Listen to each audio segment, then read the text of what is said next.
Salam semua. Terima kasih kerana menonton. Hari ini saya nak kongsi asas saham yang ramai anggap remeh, tetapi inilah punca jurang kekayaan. Bila anda beli saham, anda beli syarikat. Anda memiliki sebahagian bisnes, bukan membeli cerita orang kata akan naik.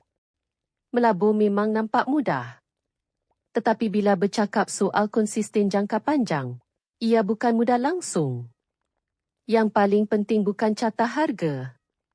Tetapi anda wajib faham bagaimana syarikat menjana pendapatan dan sama ada aliran tunai itu boleh kembali dengan stabil.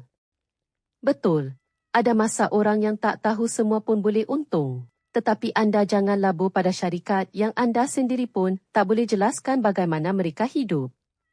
Ramai pelabur masuk penuh modal sebab biasa buat begitu.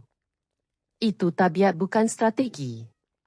Pelabur sebenar kurang daripada 1% mereka tidak goyah hanya kerana market bergerak. Banyak kerugian berlaku bila anda buat terlalu banyak keputusan.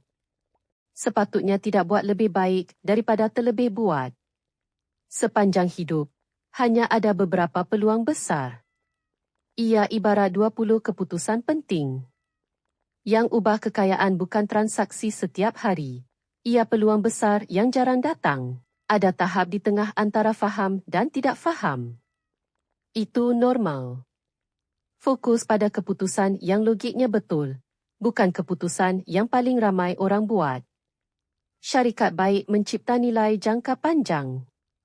Tetapi pengurusan tidak boleh betulkan budaya yang rosak. Kerana budaya skim kompas syarikat. Sekarang dunia berubah.